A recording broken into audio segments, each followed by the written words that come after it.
નમો નમઃ. અયમ નિજા પરો વેતી ગણના લઘુ ચેતસામ ઉદારચરિતા નાંતુ વસુધૈવ કુટુંબકમ. નમસ્કાર. હું છું આચાર્ય બાલકૃષ્ણ દવે. આજનો આપણો મુખ્ય વિષય છે વેદમાં વિજ્ઞાન. વેદ ભારતીય સનાતન સંસ્કૃતિનો સૌથી પ્રાચીન અને રહસ્યમય ગ્રંથ. આપણે સામાન્ય રીતે તો સાંભળ્યું છે કે વેદ મંત્રોનું ઉચ્ચારણ યજ્ઞાદિક ક્રિયાઓ માટે થાય છે. પણ શું તમે એ વાત જાણો છો કે વેદના મંત્રો વિજ્ઞાનથી ભરેલા છે? આજનો યુગ એક વૈજ્ઞાનિક યુગ છે. આજના આપણા વૈજ્ઞાનિકોએ જે કંઈ પણ શોધ કરે છે એ તો આપણા ઋષિમુનિઓએ હજારો વર્ષ પહેલા શોધ કરી લીધી હતી, અને એનું સ્પષ્ટ પ્રમાણ આપણે આપણા વેદોના મંત્રોના માધ્યમથી આપણને મળે છે. હું અહીં થોડા વેદ મંત્રોના આધારે તમને ખગોળ વિદ્યા વિશે જાણ કરીશ. આજે હું ખગોળ વિજ્ઞાનની જાણકારી તમને સ્પષ્ટ કરીશ. તો સૌથી પહેલા પૃથ્વીના ગોળ આકાર વિશે. તો પૃથ્વીનો આકાર ગોળ છે એ વાતનું પ્રમાણ આપણા ઋગ્વેદના એક મંત્રમાં અપાયેલો છે. એમાં કહ્યું છે, ચક્રાણાસા પરિણઃ પૃથ્વીયા હિરણ્યેના મણિના શુંભમાના નહિન્વાના સસિત તિરસ્ત ઇન્દ્ર પરી પ્રશો અથાત સૂર્યેણા. મંત્રમાં એ સ્પષ્ટ રીતે કહ્યું છે કે પૃથ્વી ગોળ છે અને સૂર્યના આકર્ષણ ઉપર ટકેલી છે. એ રીતે કેટલાય મંત્રોના માધ્યમથી આપણને સ્પષ્ટ થાય છે અને સ્પષ્ટ જ્ઞાન મળે છે. આપણા મહાન વૈજ્ઞાનિકો અને આપણા ઋષિ ભાસ્કરાચાર્યજીએ પૃથ્વીના ગોળ હોવાના કેટલાય ઉદાહરણ અને સૂર્યના આકર્ષણ, સૂર્યના ગુરુત્વાકર્ષણના તત્વ વિશે કેટલાય ઉદાહરણ, વેદના સિદ્ધાંતનું અધ્યયન કર્યા પછી જે એમનો ગ્રંથ છે સિદ્ધાંત શિરોમણીના ગોળા અધ્યાયમાં એમને લખ્યું છે, ચિત્રમાં જુઓ કાંસાથી બનેલા પ્રાચીન ભારતીય ગોળ. જો આપણે યજુર્વેદની વાત કરીએ તો યજુર્વેદના 3 અધ્યાયના 6 મંત્રમાં કહ્યું છે, આયંગોઃ પ્રસિરક મિદ સદન માતરમ પુરઃ પિતરં જપ્રયન સ્વઃ. એનો અર્થ છે કે મંત્રમાં સ્પષ્ટ રીતે કહ્યું છે કે પૃથ્વી અંતરિક્ષમાં ફરે છે અને એ પાણી સાથે સૂર્યના ચારે બાજુ ચક્કર લગાવે છે, ચારે બાજુ ફરે છે. હવે કહો કે આપણા ઋષિમુનિઓ વૈજ્ઞાનિક કેવી રીતે ના હતા? ગ્રહોનું હલનચલનના સિદ્ધાંતો તો ઋષિઓ કહી શકતા હતા અને તેઓ વૈજ્ઞાનિક હતા. વેદોમાં સૂર્યને વૃગ્ન્ય કહેવાય છે, એટલે કે પૃથ્વીથી અનેક ગણો મોટો હોવાના કારણે એ બહુ મોટો પણ છે અને કરોડો માઇલ દૂર પણ છે.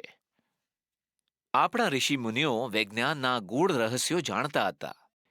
જેમ આપણે અથર્વવેદના એક મંત્રને જોઈએ, દિવિ સોમો અધિશ્રિદઃ.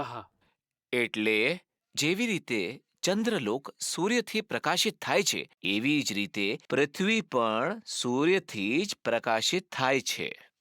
ઋગ્વેદના એક મંત્રના પદના માધ્યમથી હું તમને સમજાવું છું. એકો અશ્વો વહતિ સપ્તો નામા.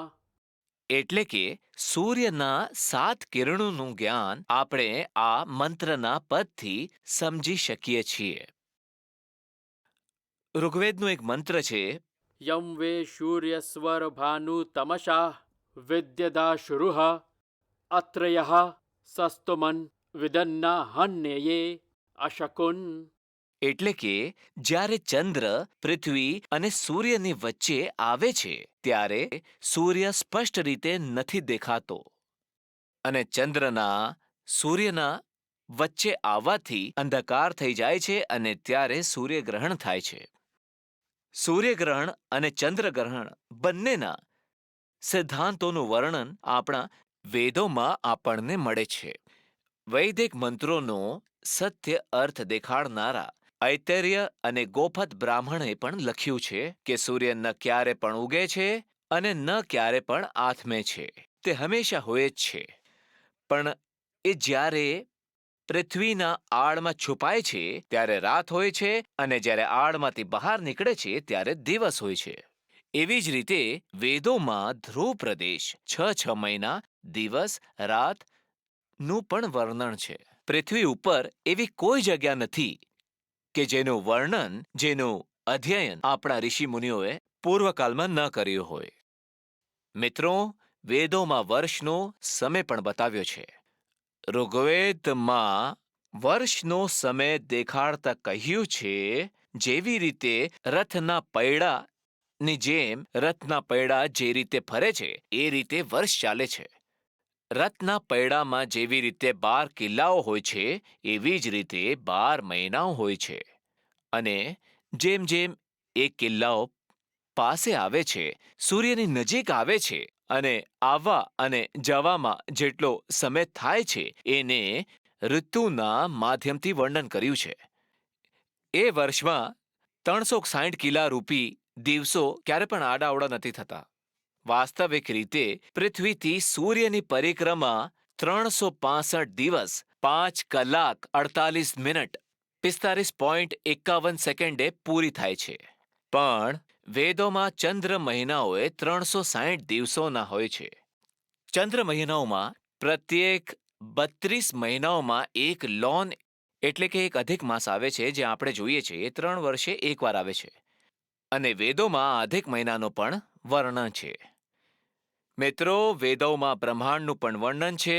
બ્રહ્માંડની વિશાળતા. વેદોમાં કહેવાય છે કે એ અનંત છે અને એની કોઈ સીમા નથી.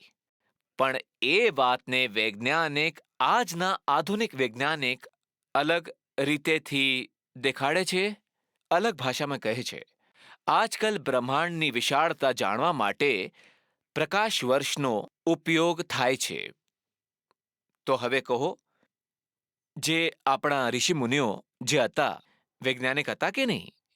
આપણા વેદોમાં વિજ્ઞાનનો અપાર ભંડાર છે. પરંતુ મિત્રો, જેવી રીતે એક હંસ જે પાણી અને દૂધમાંથી દૂધ પીવે છે અને પાણીને છોડી દે છે, એવી રીતે આપણે ખગોળ વિદ્યાના આ ભંડારમાંથી કંઈક સારભૂત, યથસારનોતમ તદુપાસનીયમ હંસો યથાત મિમામો મધ્યાત. જે સારૂપી હતું એને આપણે લીધું અને જે સારૂપી નથી એને આપણે છોડી દીધું. આ પ્રમાણે આપણા વેદમાં વિજ્ઞાન અપાર માત્રામાં સમાયેલું છે. ખૂબ ખૂબ આભાર.